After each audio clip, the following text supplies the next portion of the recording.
dear students.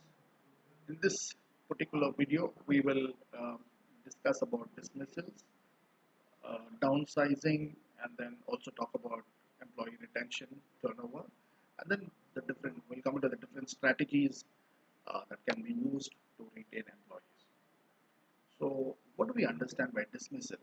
So, dismissal is when an employer chooses to require the employee to leave, generally for a reason which is the fault of an employee. That's when we say an employee is dismissed. And the word that we very commonly use now is the employee is fired. Employee is fired on the grounds of unsatisfactory performance, for misconduct, or lack of qualification for the job, or changed requirements of the job.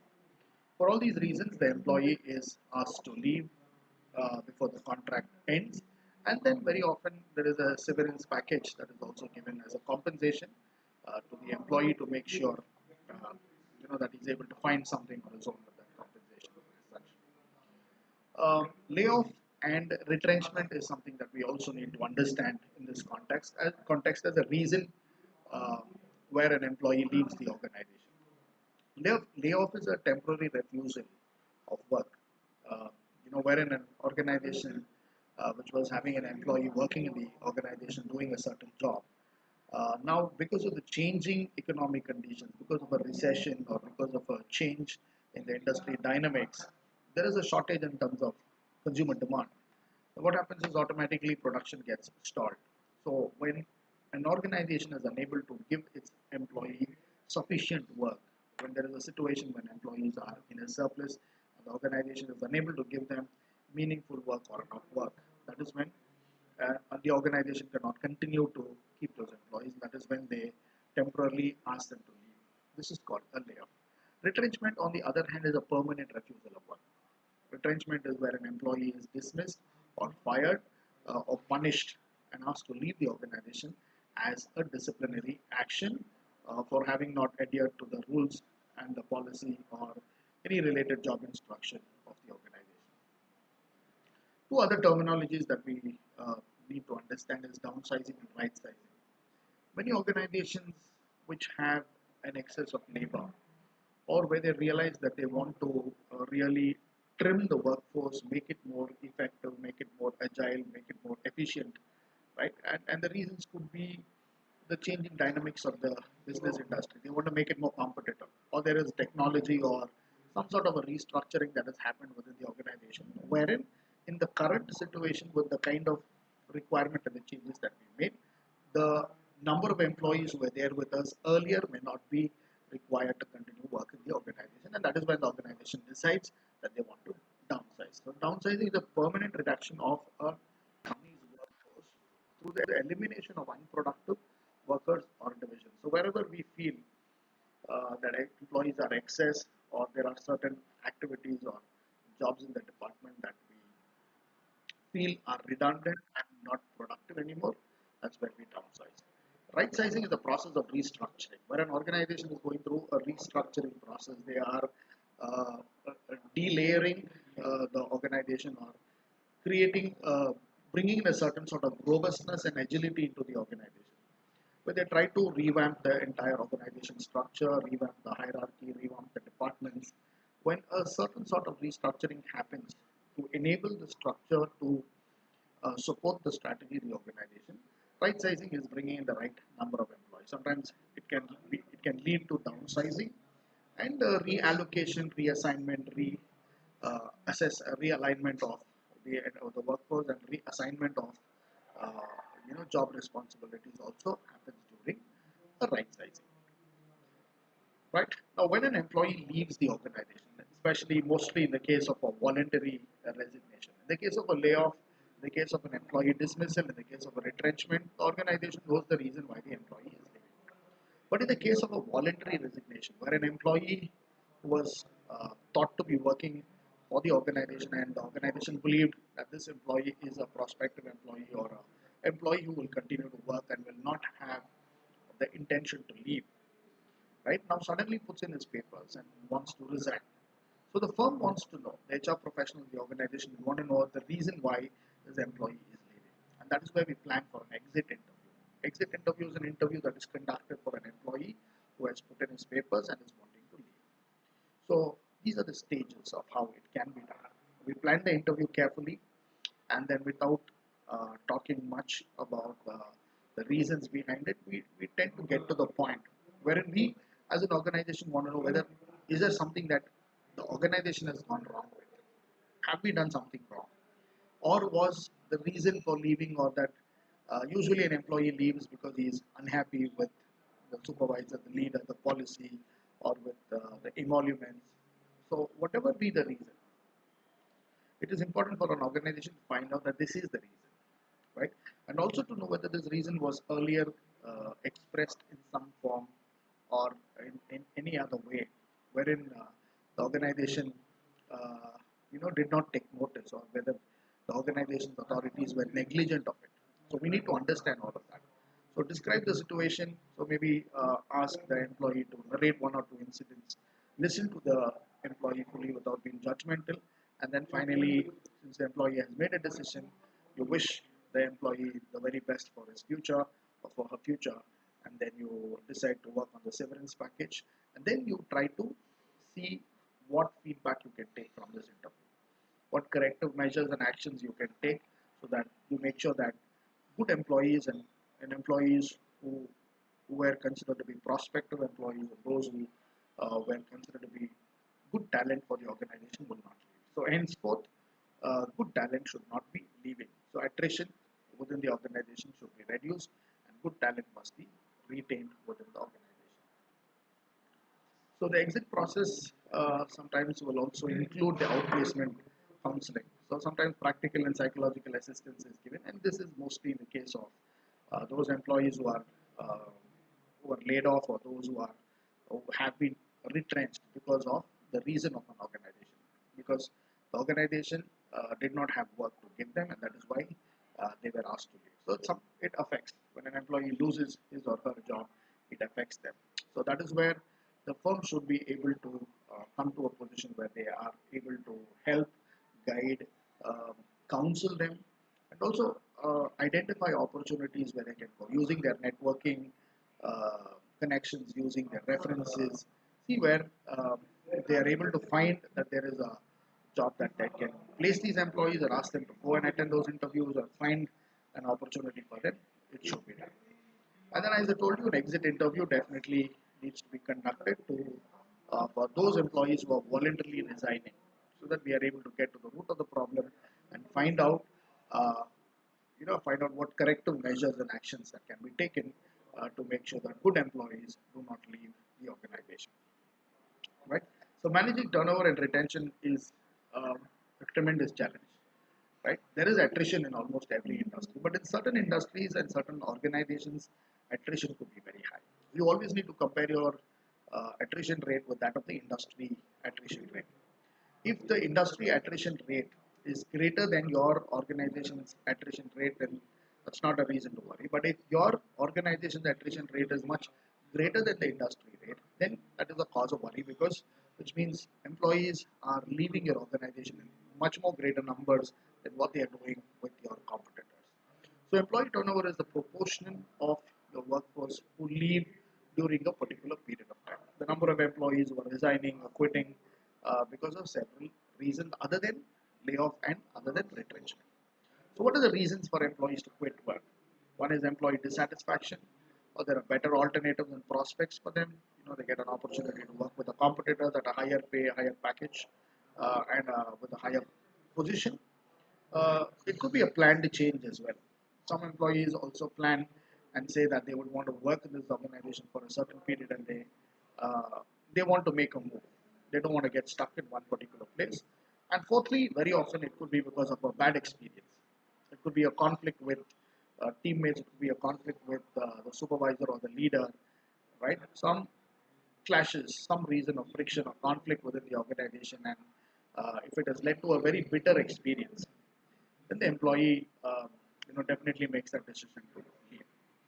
What are the predictors of employee turnover? Right, some of the areas that we can work on to see how the organization's decisions or organization's context does not become a cause for employee to leave the organization. One is we need to constantly work on organization commitment and job satisfaction, constantly keep thinking how we can get employees to be more connected, to have employees be more satisfied with their work. Secondly, increase and improve the quality of interaction, quality of uh, communication between the employee and the supervisor. So we need to establish a good rapport because very often this happens to be the bone of contention. This happens to be the reason why a good number of good employees leave the organization, to see how superior subordinate relationships are well managed, and any issues or any sort of difficulty needs to be sorted out quite properly.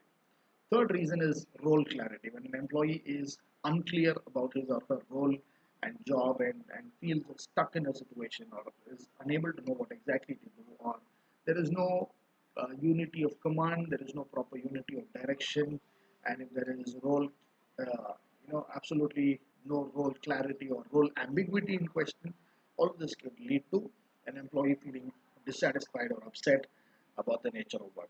Fourth, if a job is very poorly designed, and if it includes long working hours or very rigorous or tedious assignments or tasks that needs to be accomplished, so a job also sometimes becomes an important reason. So we need to look into all of these factors, and lastly, to look at how we can improve the group morale, how we can improve the team's productivity quotient, or increase the cohesiveness among the members of the group.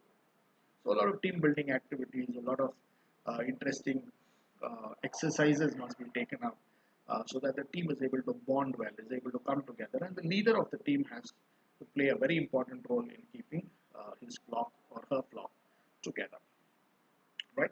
So coming to the next aspect of managing voluntary turnovers. So what do we do? So voluntary turnover is when an employee leaves the job, whether that's because they got another job elsewhere or took an internal transfer or retired, whatever be the case, right? So these voluntary turnovers sometimes affect the organization because these were employees who were productive and contributing, and when these employees whom the organization thought will never leave, when they leave, automatically their jobs become vacant. And especially if an employee quits at the tactical level and at the strategic level, at the leadership level or a position, then it's very difficult to find a replacement. Hence, it is very important that the organization is constantly keeping an eye on all those kind of issues that can crop up, which can uh, instigate an employee to quit the organization and look for a better prospect or a better opportunity elsewhere. So this is my last slide. The last slide is going to talk about what are the strategies. What strategies can organizations employ to make the work experience of an employee much better, to increase job satisfaction, to make sure that the employee stays committed and dedicated, right? And the employee is able to contribute well to the organization. The first one is definitely to invest on employees' careers. The moment we are able to know good and prospective employees are there, we need to nurture those employees, give them opportunities, allow them to take initiatives, give them better platforms, groom them, and then slowly prepare them for higher order jobs in the organization. Second is to focus on managers. A lot of times the friction is between the superior and subordinate. So managers have to be well trained enough. Managers must be made sensitive to understand the needs and requirements of their team. The manager must be a motivator, must be a role model, must be somebody who is able to handle issues or firmly, and does not discriminate or takes everybody into confidence. Thirdly, recognize employees' contribution, which automatically boils down to appreciation, rewards, and recognition. Right? Fourth is to reassess compensation to find out good employees, productive employees, contributing employees are benefited much better than others or benefited much higher than others. Consider your benefits package in terms of incentives, in terms of comp and ben. Find out what you can give to the employee to make him or her satisfied, and that doesn't always have to be monetary benefits, but also look for a lot of non-monetary benefits.